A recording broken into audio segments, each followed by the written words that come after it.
방사능이 발견되기 전에도 사람들은 방사선에 피폭되었거든요. 지각 속에도 우라늄, 라돈가스, 태양광, 우주에서는 우주선 같은 게 자연 방사선이에요. 마리 큐리 있잖아요. 큐리 여사. 방사선 연구에 평생을 바쳤습니다. 지금도 이 큐리 여사의 노트들이 남아있잖아요. 그 노트에서 감마선과 알파선이 막 나오고 있어요. 옛날 시계에 보면 시침과 분침이 끝이 야광이었어요. 그 야광을 뭘 했냐면 라듐을 발랐어요. 붓이 막 갈라지지 않아요. 어떻게 해요? 그래서 이거 이미 여기는 라듐이 묻어있는데 몇 년이 지나니까 이 턱뼈가 괴사하고 암에 걸려서 죽는 일이.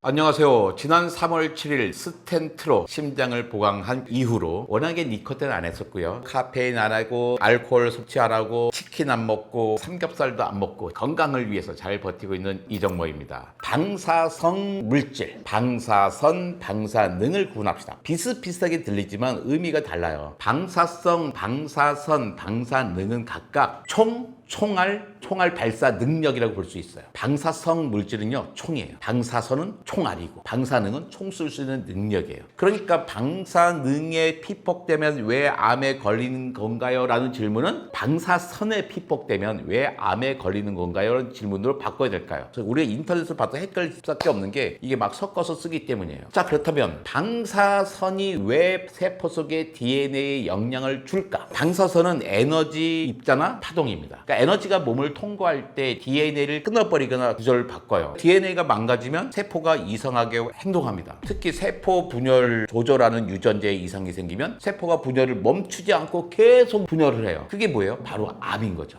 죽고 사라져야 되는데 죽지 않고 계속 분열만 한 거예요. 복제가 되니까 암이 되는 거예요. 한두 개의 세포가 암세포가 되면 괜찮은데 세포가 암세포가 된 다음에 이게 혈관을 통해서 온몸을 돌아다닙니다. 임파선도 통하고 혈관도 온몸을 돌아다니면서 여러 가지 조직들을 망가뜨리게 되는 거죠. 결국 방사선은 우리 몸이 스스로 통제하지 못하게 하는 거예요. 그 방사선이 뭐라 그랬어요? 총이 아니라 총알인 거죠. 총알을 맞은 거랑 똑같은 거예요. 방사선을 쪼이면 우리 몸이 스스로 통제하지 못하게 됩니다. 방사성 물질은 어떤 물질인가요? 물어보면 어떤 게 총이에요? 라고 묻는 거예요. 방사성 물질은 스스로 방사선을 내는 불안정한 원소 또는 화합물이에요. 우라늄 238, 플루토늄 239, 라돈 222, 코발트 60, 요오드, 요즘은 아이오단이라고 하더라고요. 요오드 131, 아이오다인 131, 세슘 137 이런 게 방사선 물질이에요. 방사선 물질이 총입니다. 그럼 이들이 쏘는 방사선, 총알은 뭘까요? 알파선, 베타선, 감마선, 중성자선 같은 게 총알이에요. 그러니까 플루토늄 238, 플루토늄 239, 세슘 137 같은 총이 쏘는 총알이 뭐냐? 알파선, 베타선, 감마선, 중성자선 같은 거란 거죠.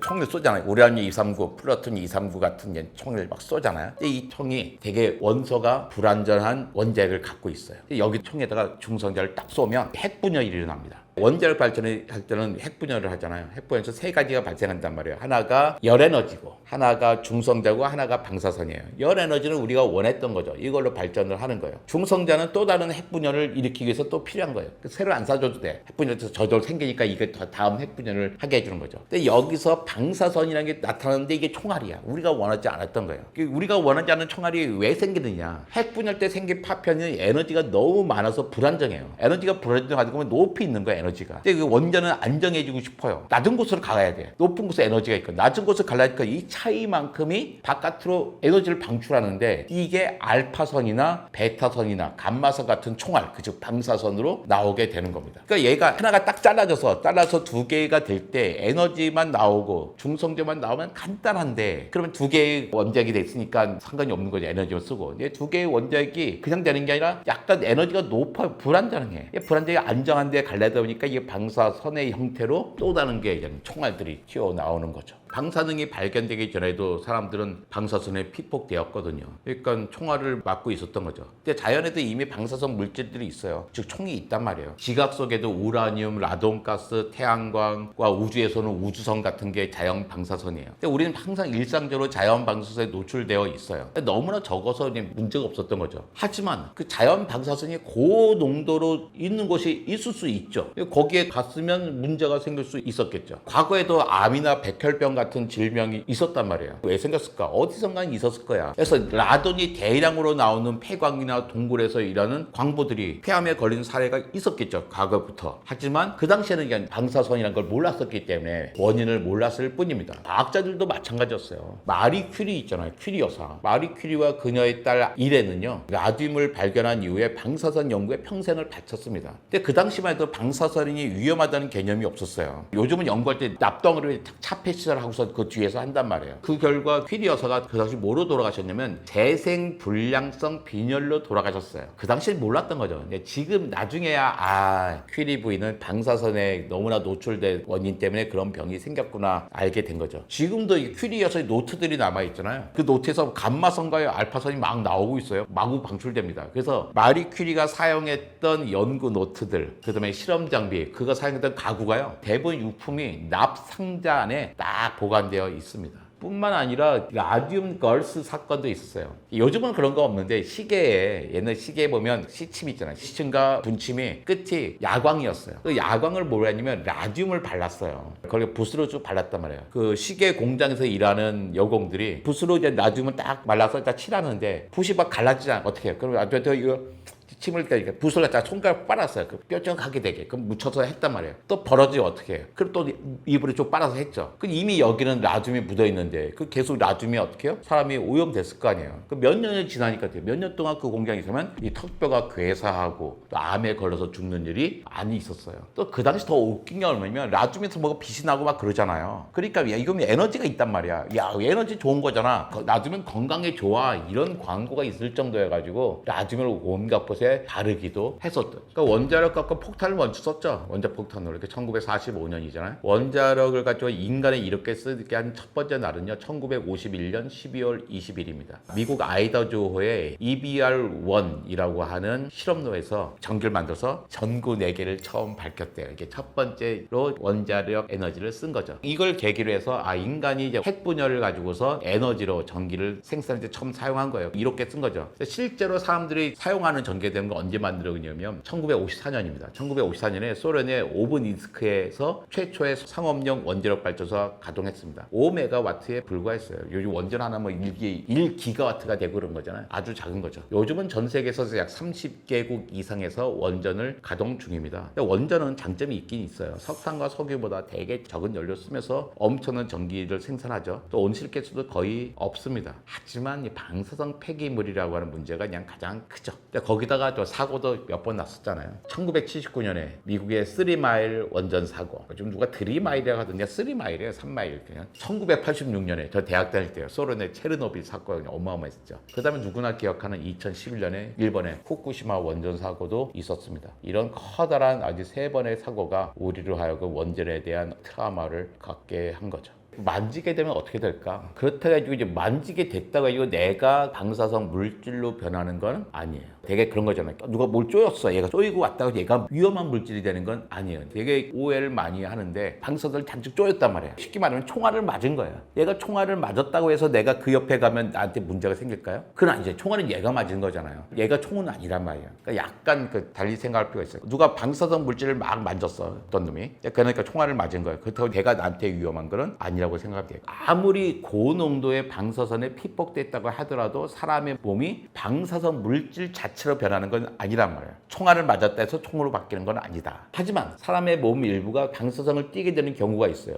오염됐을 때죠. 어떤 게 공기 중에 뭐 라돈이나 요오도 130이 막 뛰어다니고 있었어. 우리가 막 공기를 막 했어. 그다음에 그걸 음식을 먹었어. 먹었는데 방사선 입자가 우리 피부나 혈관을 막 침투할 수 있겠죠. 그 우리 몸에 들어온 방사선 물질이 알파선, 베타선, 감마선 같은 방사선을 뿜을 수가 있습니다. 그 방사선이 어디 가냐면 우리 몸 안에서 다른 세포에게 방사선 총알을 막 쏘겠죠. 그래서 아주 극단적에는 몸이 총 방사성 물질이 될 수도 있어요. 인체 조직의 원자에게 중성자를 흡수하면서 방사성 동위원수로 변할 수가 있습니다. 총알을 맞고 총이 된다는 아주 극단적인 경우죠. 하지만 이런 일은 언제 일어나냐면 핵폭발 수준의 중성자선에 노출된 경우에만 일어나요. 핵폭발을 했어. 그때 중성자 노출됐어. 바로 옆에서. 그런 경우에는 내가 총으로 바뀔 수도 있어요. 그게 아니라면 그렇게 변하는 거 아니에요. 다시 한번 강조하자면 방사선에 피폭됐다고 해도 그 물질이 방사성 물질로 바뀌는 건 아니다는 겁니다. 후쿠시마 이런 경우에 어떻게 해요? 방사선에 노출된 거잖아요. 영화에서 보면 이게 방사선 물질에 노출된 동물이 초능력을 갖게 되거나 돌연변이가 돼서 막 살아남는 장면이 등장하잖아요. 그 현실에서도 뭐 체르노빌, 후쿠시마 아니면 핵실험 지역처럼 방사선에 노출된 지역에서는 살아간 동물들이 이상한 동물들이 관찰되고 있어요. 근데 방사선을 쪼인다고 방사선 물질에 노출된다고 무조건 돌연변이가 생기는 거 아닙니다. 되게 확률적인 문제예요. 체르노빌 같은 지역에서 대량의 방사선에 노출된 개체들은 대부분 죽어버렸어요. 근데 일부 상대적으로 저 방사선에 강한 유전 형질을 가진 개체만 살아남았죠. 이들이 번식하면서 방사선에 조금 강한 집단이 되고 있는 겁니다. 근데 이게 방사선의 피폭의 피해가 적은 동물들이 드물지만 있기 때문이죠. 그러니까 사람들과는 다른 세포 구조를 갖고 있거나 뭐 DNA 복구 능력이 있거나 뭐 생존 능력을 갖고 있는 겁니다. 박테리아가 있어요. 이름이 재밌어요. 데이노코쿠스 라디오두란스. 데이노는 무시무시하다는 뜻이고요. 코쿠스는 둥근 뜻이라는 뜻이에요. 라디오두란스는 라디오가 방사선이잖아요. 두란스 견디다는 뜻이에요. 방사선에 견디는 무시무시한 둥근 모양의 박테리아라는 뜻인데 세상에서 가장 방사선에 강한 박테리아로 알려졌습니다. 방사선의 흡수량의 단위를 GY라고 써요. 그레이라고 읽든지 GY라고 읽으면 됩니다. 사람은 5GY면 치명적인데요. 이 데이노코쿠스 라디오두란스는 1000GY에도 이상의 방사선에 생존합니다. DNA가 손상되면서 수백 조각으로 부서져요. 정확하게 다시 재조립해요. 그리고 망가진 단백질까지 복원하는 효소 시스템이 있기 때문에 가능한 박테리아죠. 또 우리가 물고기라고 부르는 완보동물이 있죠. 얘도 완보동물 우주에서 살아남았던 그 동물로 유명합니다. 완보동물은 대사 중지 상태로 있기 때문에 방사선 영향을 회피할 수 있었습니다. D숲이라고 하는 단백질이 있어요. D숲이라고 뭐냐면 데미지 서프레서라는 거예요. 데미지를 막아주는 단백질이란 거죠. DNA를 보호하는 단백질이 있습니다. 그러면서 이제 버텨내고 있는 거죠. 근데 체르노빌 같은데 또 후쿠시마에 보면 이상한 동물들 많이 살아남았어요. 선충류, 흑색 곰팡이가 살아남았거든요. 선충류 같은 경우는 세포 복구 능력이 되게 뛰어났고요. 생식세포를 재빠르게 제거하고 새로 만들 수 있었기 때문에 가능했던 것 같아요. 흑색 곰팡이는 방사선을 먹고 자라는 곰팡이라고 불릴 정도로 아주 잘 자랐습니다. 그러니까 멜라닌 색소가 방사선을 흡수해서 에너지를 받고요. 되게 웃겨요. 멜라닌 색소, 우리 피부에 있는 색소가 있어요. 까만 색소. 그게 방사선을 받은 다음에 에너지를 바꿔버리는 거예요. 일종의 방사선 광합성이라고 할 수 있죠. 신기하죠. 바퀴벌레, 나방 애벌레도 방사선 피해를 덜 입습니다. 아마도 세포 분열 속도가 느려서 방사선의 피해를 덜 입은 걸로 보여요. 그렇다고 해서 바퀴벌레가 극단적인 방사선에 잘 견디는 거 아니에요. 약 100GY 수준에서 사망했어요. 뭐 사람으로 치면 한 20배 강한 거지만 완전히 강한 건 아니죠. 근데 그런데 보면 후쿠시마 주변에 뭐 이상한 기형적인 생명체가 살아남은 거잖아요. 그래서 기형이 됐다고 다 죽는 건 아니죠. 기형이 돼도 살아남을 수는 있어요. 그러니까 여러 가지 뭐 사람들 기형아들이 있잖아요. 살아남잖아요. 돌연변이가 뭘까라는 생각이죠. 돌연변이가 뭐예요? 그러니까 유전 정보가 갖고 있는 DNA 염기 서열이 바뀌는 거예요. DNA는 아데닌, 티민, 구아닌, 시토신이라고 하는 4가지 염기로 이루어진 긴 코드잖아요. 이 코드가 바뀌면 단백질의 모양이나 기능이 달라져요. 그러면 생물의 성질도 달라지겠죠. 그러니까 돌연변이의 원인은 많아요. 그러니까 외부 요인과 내부 요인 나눌 수가 있는데 외부 요인은 방사선, 제일 무서운 거죠. 방사선, 화학물질, 바이러스, 열, 산소. 산소도 돌연변이 원인이 됩니다. 또 스트레스 같은 게 있어요. 내부 요인으로는 DNA를 복제할 때 생기는 오류가 생기기도 하고 또 감수 분열할 때 염색체가 섞이면서 막 이상하게 새로운 조합이 생길 실수가 있고 또 DNA 안에서 점프해서 이동하는 거예요. 그러면서 이상하게 또 새로운 조합이 생기거든요. DNA가 손상되거나 오타가 생기면 세포를 얼른 정상적으로 복구하려고 해요. 근데 이때 성공하면 정상적으로 회복되는 거고 실패하면 영구적인 돌연변이가 되는 거죠. 근데 돌연변이는 대부분 중립적이야. 있거나 말거나 상관이 없는 것들도 많고 또 해롭죠. 중립적이거나 해로운 거예요. 돌연변이는. 좋은 일은 별로 없어요. 하지만 진화의 재료가 되기도 해요. 환경이 급격하게 달라졌을 때는 자연 선택에 의해서 오히려 새로운 환경에 살아남을 수 있는 좋은 돌연변이가 될 수도 있죠. 만약에 그 지역이 어떻게 왜 방사선이 계속 오염돼가지고 새롭게 방사선 계속 피폭된다. 그런 지역이라면 어떻게 해요? 방사선을 피폭되고도 잘 살아남았던 어떤 돌연변이가 거기서 살아남기 좋겠죠. 방사선 물질이 피폭돼서 생긴 에너지로 자기가 더 광합성을 해서 살아남을 수 있는 경우도 생길 거예요. 흑색 곰팡이가 그런 예인 거죠. 그러니까 물고기에 사는 동물들 같은 걸 일단 부력을 받잖아요. 갑자기 커지는 동물 이렇게 있겠죠. 영화나 만화에 그런 거 되게 많이 등장하잖아요. 방사선에 노출된 생물이 기형적으로 커지거나 초능력을 얻는 걸 보여주죠. 고질라, 스파이더맨도 사실 비슷한 거잖아요. 하지만 방사선 때문에 동물이 갑자기 5배 커지는 일은 현실적으로 불가능해요. 특히 육상 생물에서는 불가능합니다. 왜 이렇게 생길까? 이거 한번 과학적으로 정리해 드릴 수 있어요. 방사선은 DNA에 무작위적으로 돌연변이를 일으키잖아요. 하지만 대부분의 경우는 안 좋은 거란 말이에요. 암을 일으키고 생명 유지 자체에 치명적인 결과가 많아요. 하지만 그 구조 변화가 가능하기도 할 수 있죠. 근데요, 크기 증가처럼 크기 증가 정말 어려운 거예요. 왜냐하면 크기가 육상의 5배가 일어나는 게 정말 불가능한 게 뭐냐면 방사선뿐만 아니라 어떤 이유로 5배가 커지는 것은 정말 불가능해요. 왜 그럴까요? 물리적으로 그렇습니다. 동물이 5배 커지면 어떤 일이 생겨요? 부피는요 125배 커지는 거예요. 길이가 5배 커지면 체중이 125배 커지게 되겠죠. 뼈나 근육의 단면은 25배밖에 안 커져요. 그러니까 부피는 3차원으로 커지는데 단면은 2차원으로 커진단 말이에요. 그러니까 몸 길이가 5배 커졌어? 그러면 부피는 125배 커졌는데 근육과 뼈는 25배밖에 커지잖아요. 이거 어떻게 해요? 몸을 지탱할 수가 없어요.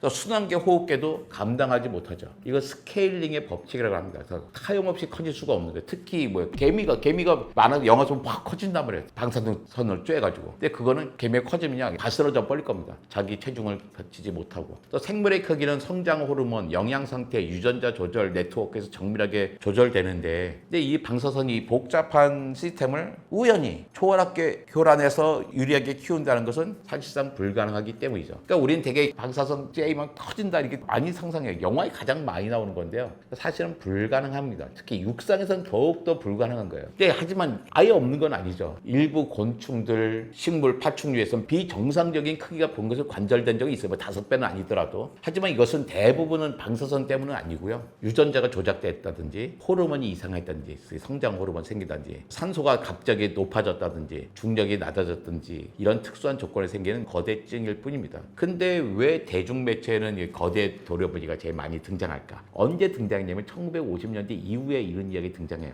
SF에서도 마찬가지입니다. 근데 왜 1950년대, 60년대 미국 핵실험 시를 엄청나게 많이 했잖아요. 이때 사람들은 방사선에 대한 방사능이죠. 방사능에 대한 두려움이 있는 거예요. 그러니까 방사선 물질, 방사선 다 두려움이 생기면서 보이지 않는 힘이 있어. 그러니까 무한한 변화가 생길 거야. 괴물화를 해야지. 이런 내러티브가 형성됐기 때문이죠. 그래서 고질라가 등장한 게 언제예요? 1954년이에요. 그러니까 댐이라고 하는 것도 있거든요. 커다란 뱀이 등장하는 영화인데 그것도 1954년입니다. 주로 1950년대에 이런 상상을 우리가 많이 했죠. 방사선은 감각기관으로 느끼는 게 아니잖아요. 소리를 듣는 귀, 맛을 보는 혀, 빛을 보는 눈, 체온을 느끼는 피부 이런 게 있지만 방사선은 어떤 감각을 통해 전달되는 게 아니에요. 감마선, 베타선, 알파선 다 봐요. 냄새도 없어요. 색깔도 없어요. 형태도 없는 입자, 파동이란 말이에요. 그러니까 어떤 동물도 방사선을 감지할 수 있는 수용체나 감각 시스템이 없습니다. 그러니까 방사선은 느낄 수 있는 자극이 아니란 말이에요. 아니 그런데도 보고 꼭 이런 사건이 나면 다 봤다는 증언들이 많아요. 체르노빌이나 후쿠시마에서 동물들이 먼저 빠져나갔어요. 뭐 있단 말이에요. 근데 그들은요, 설사 먼저 빠져나갔다 하더라도 방사선을 느낀 게 아니라 땅이 흔들린다든지 소음이 나든지 진동, 압력 변화, 사람들의 소란 이런 걸 감지해서 위험한 상황을 느끼고서 피한 거지 방사선을 미리 감지해서 피한 것은 아닙니다.